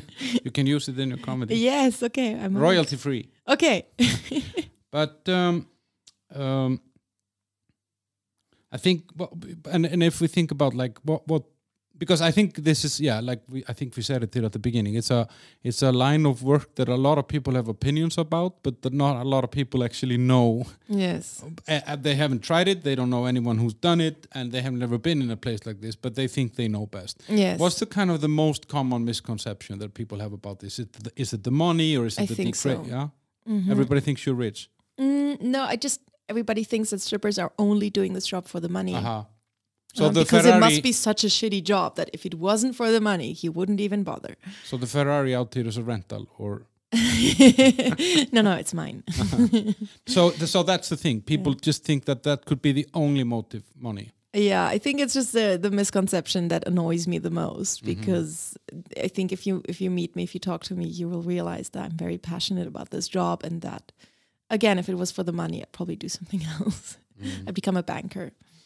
Yeah. COVID. I Yep. guess that changed this a lot. I mean, Yep. so how did you tackle that? What was your kind of recovery plan? I posted a lot on Instagram around that time because I felt the need to still. I felt like I still needed a stage somehow. You know, I felt the need to still like perform for people a lot. And then another thing that I also did, and I started that even like just 2 months before COVID happened, is my online platform, the Patreon that I'm doing. It's a lot of girls are using OnlyFans. For me, it was Patreon because it gives me more space for like the artsy things that I do, because I've started writing short stories about stripper things that happened to me like 3 years ago, and it gave me a platform to publish those, and it gave people like a way to like get to know me and my job better, and also could publish like pictures and videos there. So that saved me a little bit during that time. And I have to say I was quite lucky because I got a few opportunities like modeling jobs, and then I was on the Swiss Bachelor, like a TV show. Cool. And that was also like during the pandemic, and like for me it was a good chance to take because I basically had nothing else to do, and I was like, okay, sure, let's go on TV then. So I actually consider myself quite lucky. But also worked hard, you know. I kept working out. I kept making costumes. I kept like trying to create online content more. Just but do you do a lot of private, like let's say stag do's and like home party stuff, right? Performance. Yeah, especially over the last year, that was like my main source of income. Like because around May, June, restrictions opened up a little bit in Switzerland, and then people started doing all the stag do's that they had to postpone during the pandemic. So I had quite a busy summer. And as I said, I don't work in clubs in Switzerland because I don't find any that I like. So I work with agencies that like book me, or like people that can book me through those agencies if they want to have a party or an event, a birthday party, bachelor party. So I just drive all over Switzerland and do a lot of private shows, which I know that's something that not every stripper can do. Like there's girls who like better working at clubs, and then there's girls who only do private shows. And so but the private show is more like an in and out thing. You come, you perform, and you're gone, right? It depends on how much money you're spending. I've had people tip me very well for private shows, and I ended up partying with them all night. So it really depends. Like there's a fixed price. And I think this is something I like about doing those kind of shows, is that I don't really have to hustle for it. Like the only thing I have to do is maybe have a good online presence, have a good website. Like I have to be able, like people have to be able to find me. Yeah. And luckily, like I'm well known in Switzerland, like enough so people can find me, and also my agencies seem to like working with me, so it's easy for me to get those bookings. And then there's no competition there, you know. You don't have to talk people into a lap dance because they already book you, and you already like have the fixed price. Yeah, you're not the only. You're the only fish in the sea. Exactly. So that part is easy, but like I think the challenge there is just like you drive somewhere like into like a hut in the middle of the forest in the middle of the night, and then you like meet someone, and they're like, oh, you just start a show, you just go into that room, and you walk into a room and you don't even know how the room will look like, how many people will be there, like the lighting will probably be very like not very gentle for you. So like there's a lot of other challenges, and then you have to entertain a group of people for like 20 minutes, which is very different to just dancing on stage at a strip club, because it's just way more chill there. You can just do some pole moves and roll around the floor a little bit, but entertaining a group of people for 20 minutes, that's a different kind of lap dance. Like it's more like you have to really do a show. Like you have to have like kind of like a storyline there, like an arch where you build up a little bit. But so do you feel safe doing this? I mean, like, because that when I saw, I checked your homepage. By the way, you have a really cool online presence, both your homepage and your Instagram. It's great. But I saw this, that you were doing a lot of this, and you told me also before. But because in the club there are bouncers and security and the cameras even in some of them, and or all of them, but in the right places to keep you safe.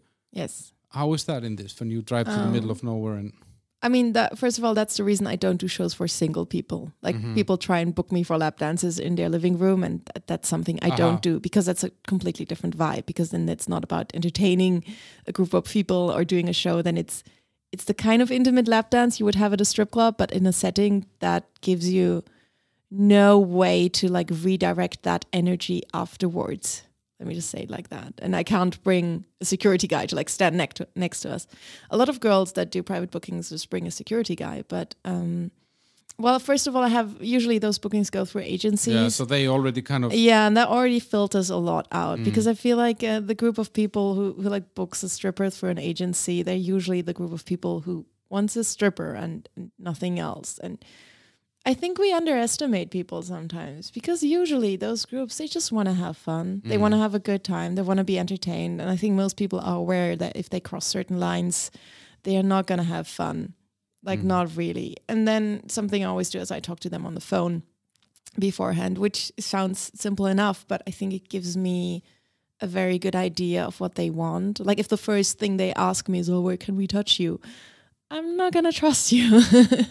So like if someone refused to talk to me on the phone, I would not go there. Yeah. So you have those kind of traps. I feel like that phone conversation for me is very important because it gives me quite good idea of how people are like. And then I think that the other thing that gives me safety is like once I show up there, just demanding respect from the first second on. I think if you waver just a little bit, if you're just a little bit unclear about what's okay and what's not, people are going to take advantage of that. Why wouldn't they? Like if they can do more, then of course they're going to try to do more. But I walk in there and I'm like, I'm the boss bitch. You know, if you just look at me the wrong way, like if you call me darling, I'm just going to call you out on it. Like I think it's really like creating that aura of like, you bitch, give me respect. So you want Fraulein? Or yeah, this one guy said Schätzchen to me. I don't know if you know how to, it's like sweetheart in German, and I was like, you don't call me that. But what's approved? What's approved? I think it really depends on the moment. You know, maybe there's a moment where it'll be fun to call me sweetheart, but just don't greet me with it. Yeah, you know, like.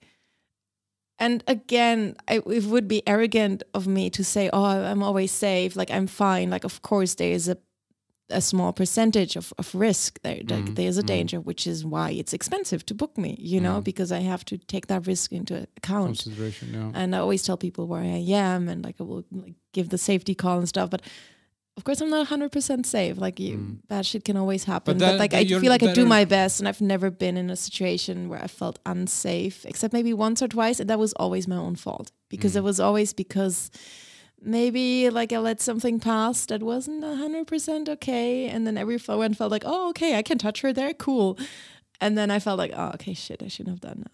Like nothing like super bad, but just like I left with like not a great feeling. I felt like, I feel like crossed the line there.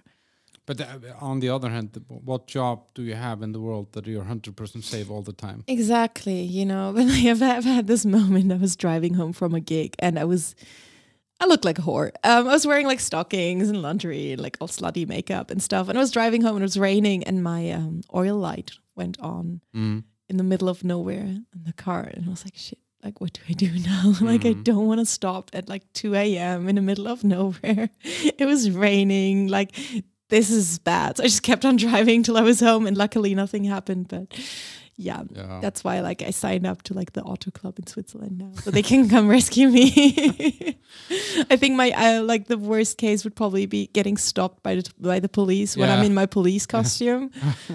Or maybe that would provide a really good story. Who knows? Yeah. A little bit, because just to kind of end it on the comedy, because you know that's kind of where I found you, or got to know you, and I liked a lot of the material that you brought in there, and I found it interesting, and then I knew that I needed to talk to you and ask you to come here. But how is the interplay between those two worlds? I mean, stand-up comedy and striptease. Can you, let's say, can they cross? Can these two worlds cross? Can you? Yeah, I mean, I saw you make fun of your stripper life on stage, but can you bring it the other way around? Can you bring comedy into the strip club? Oh, I can. And the other day I was trying to get this guy to come into the lap dance room with me, and he really didn't want to, and his friends was like, yeah, go with her, we'll pay for it. But he was really scared.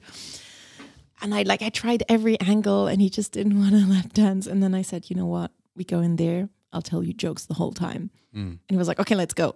So I had to tell him my comedy program while we were in the lap dance room. And it was hard, because like if you try and entertain a single person who came to a strip club, it's not an easy crowd. So I got naked just so I would feel more confident. Because I feel like by now going on stage naked is easier for me than telling jokes, because this I know I'm good at. The telling jokes, you really depend on the audience's feedback there. But not so much on stage, or what? Or are you just learned? No, yeah, because that's actually what I wanted to talk to you about. It's like,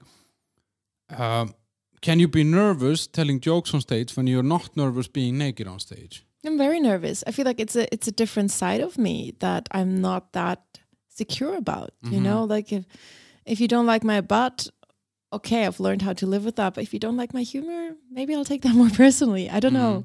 Like I just feel more vulnerable also because, I haven't done comedy for that long. I only started last summer. Yeah. But one other part where it crosses is that I'm doing burlesque shows, which is kind of like stripping, except you don't take everything off and there's more glitter and it's more about storytelling.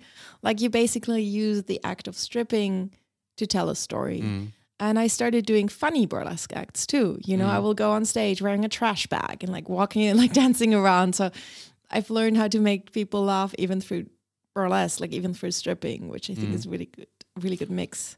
But the burlesque scene is actually quite big here, or has grown. And I had a girl on my show, I don't know, like 20, 30, 40 episodes ago. And she's a burlesque teacher now and dancer. And she, exactly, that's what I like about the burlesque, is that it's a little bit of a comedy story somehow, It's like, more playful. Yeah. She has a bathtub that she uses on stage, and then it started leaking, and she was trying to hold her hand in there so it wouldn't lose all the water, And the show must go on. Yeah, exactly. But I guess in both, as a stripper on stage and as a comedian on stage, you feed off the energy, right, from the crowd. And again, at the strip club, I feel like there's like 3 different kinds to be on stage. Like I can tell jokes on stage, or I can do a burlesque show on stage, and both of these, I feel like I'm very depending on the audience's interaction, like with me. Like I'm very dependent on like the communication, like the dialogue that happens. And in burlesque, like you want the audience to cheer, and then you take more clothes off, but you also have a choreography, like you have a plan of the story that you're gonna tell on stage. Whereas in the strip club, I can just dance. And I think when you asked me earlier, why did you want to go back to the strip club? I think it's also that way of dancing, that way of performing that I don't get when I'm doing burlesque. Because when you're doing burlesque or like comedy, like you have to like deliver, you have to entertain people, you have to bind their attention.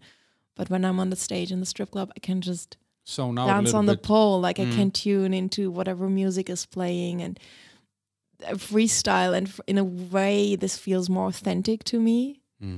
And it's still really fun to like tell a story when you do burlesque comedy, because it gives you more purpose in a way, and like you can maybe reach the audience more. But there's something, I feel like the essence of why I love stripping is just expressing your sensuality while like forgetting yourself a little bit. And I feel like I can do that on a strip club stage, but I can't do it as easily on a burlesque or comedy stage. That's interesting. Yeah, you don't do this for the money. I know that money, that's what puts food on the table and roof over your head and all. Yeah, but it's not like you went into doing this to become rich from it. What's the kick? What's the reward for you? I think it's the moment where I feel like I'm connecting to someone. Like I can create an experience for someone. Like I can open them up to something new, which might be very joyful, or it might like really move them in a way, either through a conversation or like to like providing a new perspective. Like if you keep it very general, because I'm trying to find the thing that I have in comedy, burlesque, and stripping. Just for me, the purpose of art is just opening something up in your audience, and whatever that is. If you make them laugh, if you make them cry, like you can even shock them, which is not the way I'm trying to do it, but I wanna move them, And I love seeing performances that make me cry, you know, because it's just so beautiful, or because it's so moving, or because what's being expressed on stage is just so authentic and true. But it must also be like this, like any other art and performance, it's a validation somehow. Yeah, and I think it took me a while to just fully admit that to myself. I mean, of course, it feels great to be validated for what you do. It feels great to get attention and positive feedback. Yeah, and I think this is something I also struggled with when like the pandemic happened and I couldn't work. After 2 months, I went down a spiral where I felt like, okay, why am I even doing the job that I'm doing? Like, because now I haven't done it for 2 months and I'm really unhappy. But what is it actually that I'm missing? Am I missing the attention, or is it like, what's my motivation to do this job? And I try to like tell myself and the world that I'm doing this job because I love the connection with the audience. But of course, it's also the attention a little bit. And I think it's okay that it's both. Yeah, if you find the person who says that they don't like positive attention, then that person is a liar. Yeah, I think everyone who goes on stage has some sort of compensation going on. Yeah, and there's nothing wrong with that. Yeah. I mean, as long as you control it, then you control your boundaries and yeah, I think if you're aware of it, then that's a good base to work with. Okay, so guys, I want people to check your social media profile and your page. So the web page is, it's amber-eve.com. Yeah, amber/e.com, or like a Yeah, how do you call the little? I don't know, slash or whatever. Slash? I thought that's like the vertical. Yeah, line. but I'll put the links in the episode description anyway. And then Instagram. My Instagram is amber_eve_official. You might have to type out the whole thing because I'm constantly shadow banned because Instagram doesn't like me showing my booty that much. Yeah. Well, I'm shadow banned also, but not because I'm showing my booty. I'd probably write the wrong stuff in my texts. Yes, and if you want to check out my artwork on Patreon, that will be patreon.com/ambereve. And that's where my short stories live and nudes. And I will put all the stuff in the episode description. You're working on something now. You're working on, well, you said you have the short stories. Yes. And then you're working on something called Comic Strip. Yes, I'm producing a show in Switzerland called Comic Strip. I've been doing it for 2 years, and the next one's coming up next month. Basically, I created it because I needed more stages in Switzerland to do what I love doing, because I just felt like I don't have enough opportunities to perform the thing that I want to show to the world. So I created a show with comedians, because again, I went to all these comedy shows and I felt like, you know what would go great with that? Some boobs. So we have a show where we have comedians on stage. They don't strip generally.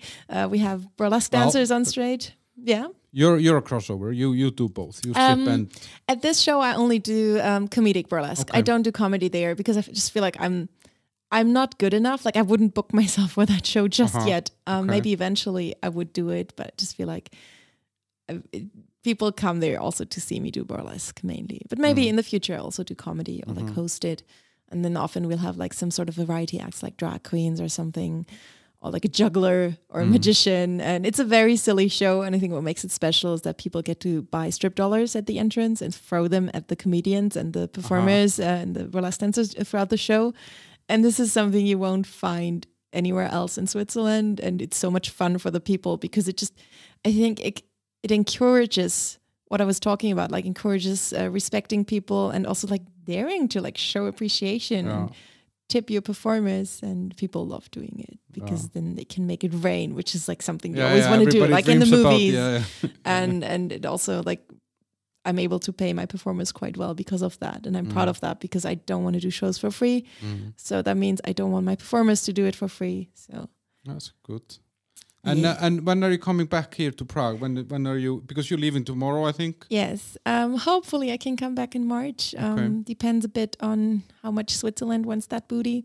Yeah. And then there'll be wedding season starting in summer. But I saw on your homepage actually that you have a very impressive program. I mean, like you are doing a lot of stuff. Yeah, I do a lot. Also do like artwork on the side. So I had an exhibition last month. So I have a lot of projects because I need to keep busy, because remember in Switzerland I can usually only work weekends. So I kind of need to do something during the day. During the week, yeah. Yeah. Okay, I think, Amber, we are kind of at the end. Guys that are out there listening, follow the show and tell all your friends about it. Then let me know if any cool people are out there that I should talk to.